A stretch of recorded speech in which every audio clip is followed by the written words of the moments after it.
प्रधानमंत्री ने एक नारा सुनाया है हाल ही में, startup India stand up India. इसकी अहमियत काफी ज्यादा है क्योंकि सरकार अब और भी बढ़ावा देना चाहती है स्टार्टअप इकोसिस्टम को। भारत में एंटरप्रेन्योरशिप की लहर को और भी तेज करना चाहती है। दूसरी तरफ प्राइवेट सेक्टर के लोग इस पर काफी समय से काम कर रहे हैं। तो मेरे साथ इस समय मौजूद हैं मोहनदास पाई, मणिपाल ग्लोबल एजुकेशन सर्विसेज के, और साथ ही साथ सरकार की ओर से head of national science and technology entrepreneurship development board के HK मित्तल साहब। आप दोनों का ही स्वागत है। हम सबको पता है कि प्राइवेट सेक्टर से आप जैसे लोग काफी समय से एंटरप्रेन्योरशिप को पुश कर रहे हैं, लेकिन मित्तल साहब सरकार भी काफी सालों से इस पर काम कर रही है। प्रॉब्लम यही है इतने लाइमलाइट में नहीं है। तो मैं आपसे पहला सवाल यही जानना चाहूंगी, अब सरकार का क्या ड्रीम है? Startup India, stand up India, actually आप क्या एनविजन कर रहे हैं? देखिए, ऐसा है कि इंडिया के पास बहुत बड़ा डेमोग्राफिक डिविडेंड है यंग माइंड्स का, यंग हैंड्स का। IT इंडस्ट्री ने ये प्रूव किया है कि इंडिया के अंदर उस माइंड पावर को यूज करके हम लोग क्या कर सकते हैं, कहां से कहां पहुंच सकते हैं। स्टार्टअप इंडिया के अंदर IT तो है ही, अब उसके साथ साथ मैन्युफैक्चरिंग और दूसरी इंडस्ट्रीज के ऊपर भी अब स्ट्रेस आ गई है। तो इसके अंदर सरकार ने पिछले कई सालों से, अगर आप पिछले 5 बजट उठा के देखें तो उसमें से 4 बजट्स के अंदर आपको इनोवेशन और इंक्यूबेशन के ऊपर बात मिलेगी। इसके अंदर चाहे वो इंसेंटिव्स हों, चाहे उनको एंटरप्रेन्योर्स को कुछ एग्जम्पशंस हों, फिस्कल इंसेंटिव्स हों, या उनकी फंडिंग के अरेंजमेंट्स हों। तो अभी हम दोनों, मिस्टर मोहनदास पाई और मैं, दोनों एक कमेटी के ऊपर हैं जहां की सरकार ने 10,000 करोड़ में से जो 2,000 करोड़ इस साल के लिए सैंक्शन किया है। तो बहुत जल्दी ही, मतलब अब उसकी पेस जो है वो बहुत अच्छी हो गई है। पहली मीटिंग में हमने 2,000 करोड़ में से कुछ 700 करोड़ के करीब जो है वो पहली मीटिंग में ही कमिट किया है। दूसरी मीटिंग 1 महीने से भी कम समय के अंदर 3 सितंबर को होने वाली है। अब उसकी स्पीड देखिए, मतलब जो काम हमको आगे करने में बहुत टाइम लगता था वो अब बहुत जल्दी, सरकार भी जल्दी में तो है। फास्ट ट्रैक मॉडल पर आई एम श्योर इस पर काम होगा। लेकिन पाई साहब, हमेशा हम कहते हैं कि प्राइवेट सेक्टर ने इस पूरे मॉडल को बढ़ावा दिया है।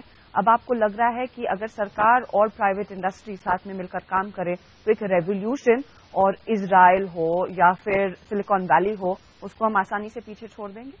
देखिए, कुछ बड़ा काम करने के लिए एक विजन चाहिए। हमारा एक सपना है, एक विजन है कि अगले 10 साल में 1 लाख स्टार्टअप्स भारत में हो और इस स्टार्टअप्स का वैल्यू हो $500 बिलियन प्लस, और करीब 30 लाख छात्रों को या युवकों को काम मिले इस स्टार्टअप पर।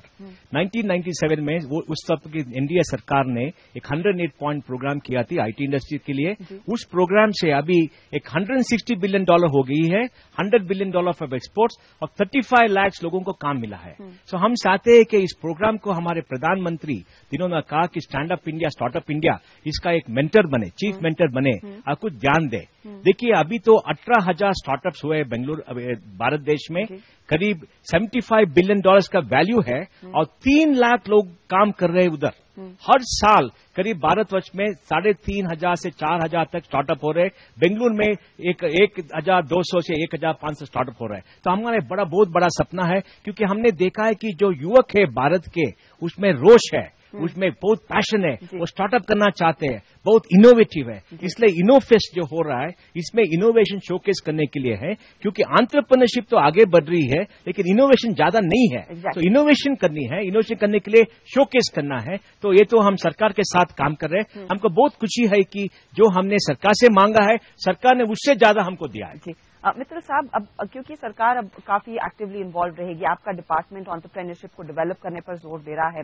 जो इनोवेशन की बात की, हमारा कोशेंट बहुत पीछे है। इनफैक्ट पिछले 2 सालों में हम और भी स्लिप कर रहे हैं, उसको कैसे आप बढ़ावा देंगे? देखिए, ऐसा है कि हमारे को एक इकोसिस्टम तैयार करने की जरूरत है। हमारे पास ऐसा नहीं कि हमारे पास ब्रेन्स नहीं है, इनोवेशंस हमारे पास हैं, लेकिन वो स्केल अप नहीं करते। हम एक टिपिकल लेवल पे 10-20 करोड़ के ऊपर जाके हमारे इनोवेटर्स रुक जाते हैं। मतलब उनको एक कॉम्प्लेसेंसी सेट इन हो जाती है कि भाई इससे ज्यादा क्या करना है। उसको ग्लोबल कंपनी बनाना, उसको स्केल पे लेके जाना। हालांकि ग्लोबल स्केल पे अगर आप देखें तो वहां सब काम करने वाले इंडियंस हैं।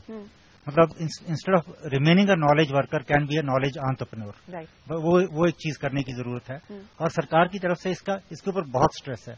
इनफैक्ट जितने हमारे प्रीमियर इंस्टीट्यूशंस हैं, चाहे वो IITs हों, नेशनल इंस्टीट्यूट्स ऑफ टेक्नोलॉजी हों, अच्छे प्राइवेट कॉलेजेस हों, तो उनके अंदर हमने सीड फंड की स्कीम एस्टैब्लिश किया है, जो कि छोटा छोटा पैसा होता है, जो कि इनिशियल स्टेज में आदमी को मदद चाहिए होती है। वो पैसा फैमिली रिस्क नहीं करना चाहती, क्योंकि टिपिकली ये स्टूडेंट्स मिडिल क्लास फैमिली से आते हैं, तो वो उतना रिस्क नहीं ले पाते।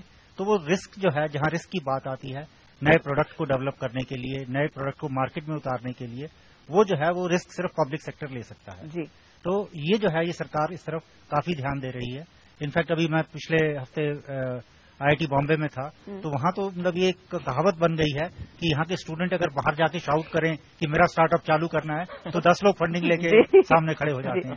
ऐसी हालत हो रही है। लेकिन अब तक हमने नोटिस किया, ये जो पूरा एंटरप्रेन्योरशिप का कल्चर है या स्टार्टअप का कल्चर है, बैंगलोर में लिमिटेड है। बैंगलोर में ऑफकोर्स एक कैपिटल है, ये फैला है गुड़गांव तक, हैदराबाद, कोची जैसे एरियाज में शुरू हो रहा है। बॉम्बे भी एक मेजर हब बन गया है। लेकिन इसको आप और इंडिया, पैन इंडिया कैसे ले जाएंगे, उस पर क्या फोकस है? देखिए, इसके लिए हमारे को चैंपियंस चाहिए। चैंपियंस जैसे क्रिस गोपाला कृष्णन, मोहनदास पाई, नारायण मूर्ति, अजीम प्रेम जी, ये चैंपियंस चाहिए। ये सिर्फ पैसे की बात नहीं है, ये मेंटरशिप की बात है। ये बिजनेस को कैसे आगे स्केल करना है, ये उसकी बात है। तो पैसा तो कोई भी लगा सकता है, लेकिन ये नॉलेज और ये क्रिटिकल इनपुट्स जो मेंटरशिप है, ये अपने को हर जगह अवेलेबल नहीं है। ये जैसे जैसे ये आगे बढ़ेगी तो ये और ज्यादा फैलेगी।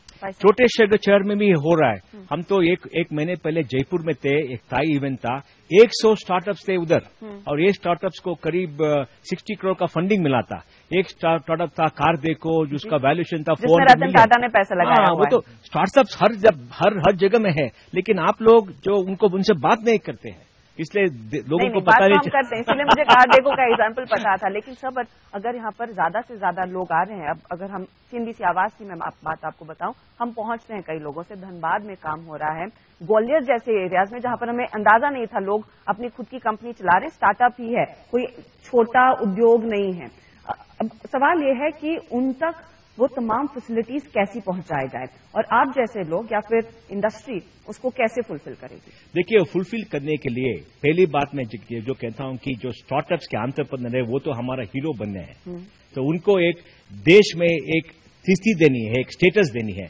जब सब छात्र को पता चलेगा, सब युवकों को पता चलेगा ये तो हमारे हीरोज है, जो अभी तो ई-कॉमर्स सबके हीरो बन रहे हैं, तो उनको पता चला कि हमको भी ये कर सकते हैं। जैसे नारायण मूर्ति ने कहा था कि अगर मैं एक इन्फोसिस बना सकता हूं, हर आदमी भारत में एक ड्रीम कर सकता है कि इन्फोसिस बन सकता है। तो इससे मैं समझता हूं कि ये चाहिए। दूसरी फंडिंग चाहिए, जो मित्तल साहब ने कहा था, 2000 करोड़ की फंड है, सीड फंड, और भी फंड पैसा आएगा। अभी जो मीडिया में तो जो वो उसका बात कर रहे हैं, उससे फंड आएगा। 2-3 साल में आप देखेंगे कि ट्रांसफॉर्मेशन हो जाएगा हर शहर में, छोटे छोटे शहर में भी हो जाएगा, क्योंकि IT से, क्लाउड से आप कहां भी हो आप कर सकते हो। मित्तल साहब, अब किन एरियाज में आपको सबसे ज्यादा काम होता दिखाई दे रहा है? आप 90 इंक्यूबेटर्स इस समय चला रहे हैं, विमेन एंटरप्रेन्योर्स को बढ़ावा दे रहे हैं, सिलिकॉन वैली से कनेक्ट है, लेकिन किन एरियाज में काम हो रहा है और कहां पर आपको और स्कोप लग रहा है कि नए एंटरप्रेन्योर्स अपना कारोबार शुरू कर सकते हैं, आइडिया पर काम कर सकते हैं? देखिए, ऐसा है कि IT continues to be our biggest play. इसके अलावा बायोटेक के अंदर, बायोमेडिकल इलेक्ट्रॉनिक इक्विपमेंट्स के अंदर, क्लाउड के अंदर, नैनो टेक्नोलॉजी, डिजाइन, ये कुछ एरिया, क्लीन टेक, ये कुछ एरियाज ऐसे हैं जिसके अंदर की इमर्जिंग इंक्यूबेटर्स आ रहे हैं। इसके अंदर इमर्जिंग एंटरप्रेन्योर्स आ रहे हैं, नई नई इनोवेशंस आ रही हैं। और दूसरी चीज क्या है कि अब वो इंडिया का डिस्कनेक्ट खत्म हो गया है। Now there are global technologies which are coming in, people are pairing up with companies outside, और वो टेक्नोलॉजीज को जहां इंडिया के लिए अडेप्ट कर रहे हैं वो। The next big way would be कि उन टेक्नोलॉजीज को हम यहां से अफ्रीका और दूसरे डेवलपिंग कंट्रीज के अंदर लेके जाएं। इसके ऊपर ऑलरेडी काम शुरू हो गया है। तो ये इनफैक्ट वही है कि वो 6 बिलियन मास को अब केटर करें। फाइनेंशियल टेक्नोलॉजीज उस लिहाज से कितना बड़ा रेवोल्यूशन रह सकती है?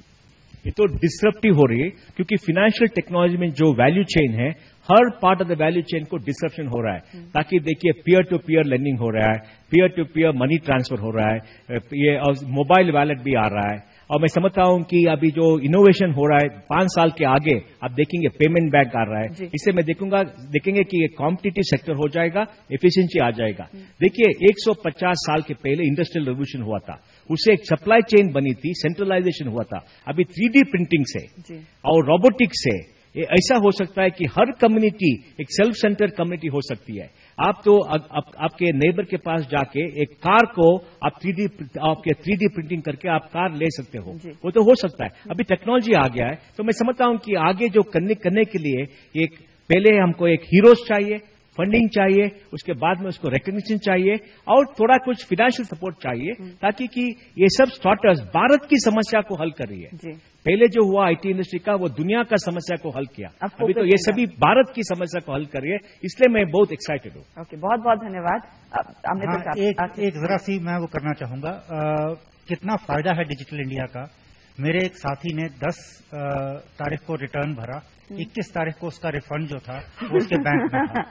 आई गॉट मतलब आज सुबह जो है वो उसका व्हाट्सएप का मैसेज आया and he was so happy, he was thanking the prime minister. वाह प्रधानमंत्री जी वाह। सी नेवर इन द हिस्ट्री 10 तारीख को रिटर्न भरो और 21 तारीख को आपको रिफंड मिल जाए। तो बदलाव शायद वहीं पर आ रहा है कि प्राइवेट सेक्टर ही नहीं, एंटरप्रेन्योर्स अकेले ही नहीं, अब सरकार भी स्टार्टअप कल्चर को, इस इकोसिस्टम को बढ़ाने पर जोर दे रही है। बहुत बहुत धन्यवाद हमारे लिए समय निकालकर इस चर्चा में शामिल होने के लिए।